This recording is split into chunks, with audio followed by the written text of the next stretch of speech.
Soalan tambahan. Batang Kali. Saya ada dua soalan di sini. Yang pertama, saya melihat ada unsur-unsur bahan logam berat berbahaya daripada sumber-sumber air Lombong berkenaan. Apakah assurance ataupun jaminan daripada kerajaan negeri dalam menjamin secara jangka panjang, sebab kajian-kajian yang kita lihat tadi lebih bersifat jangka pendek. Kalau ada logam-logam berbahaya, kita kena pastikan bahawasanya accumulative effect dia, bila kita consume dia terlalu lama, apakah dia ada jangka panjang punya kesan kepada pengguna-pengguna. Itu pertama. Ni saya nak tengok apakah jaminan daripada kerajaan dari segi jangka panjang. Yang kedua, sistem yang digunakan di dalam mengumpul air ni, saya lihat mempunyai ciri-ciri straw in dan straw out water dari dan dalam sungai ataupun kolam ataupun lombong, yang kemudian disimpan dengan stok yang begitu banyak di loji-loji pemrosehan. So soalan saya, apakah ada niat atau cadangan daripada kerajaan negeri untuk mengambil peluang ke atas inisiatif ini apabila paras air dapat diimbang? Maknanya bila you straw in, straw out air daripada air sungai dengan lombong ini, tentu you akan mengimbangkan kadar paras air di kedua-dua tempat. Jadi apakah mungkin ataupun ada niat daripada kerajaan negeri untuk mengambil inisiatif ini untuk mengatasi masalah banjir, terutamanya bagi kawasan saya di Batang Kali, kerana punca-punca ataupun cabang-cabang sungai ini daripada kawasan tempat-tempat saya. Terima kasih. Saya benarkan beliau tanya dua soalan tambahan kerana yang dijawab bersekali dengan satu lagi soalan yang ditanya oleh Batang Kali. Terima kasih. Batang Kali bertanyakan berkaitan dengan logam berat.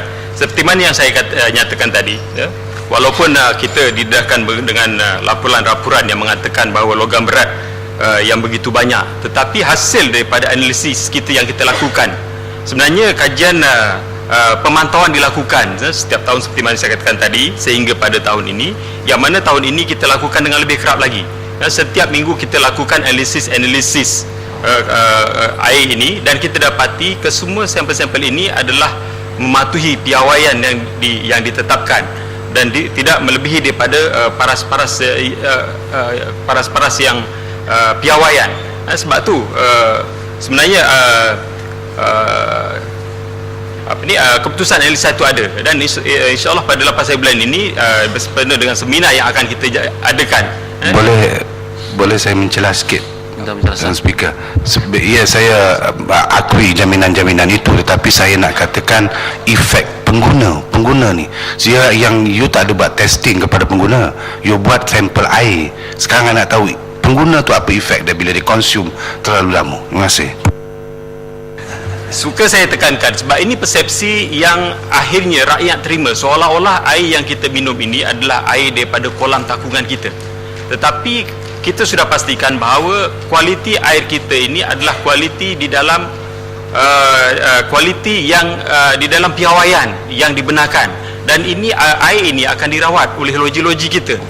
Dan hasil daripada analisis daripada loji ini juga, air kita adalah air yang boleh digunakan, yang kualitinya ditetapkan untuk kita gunakan.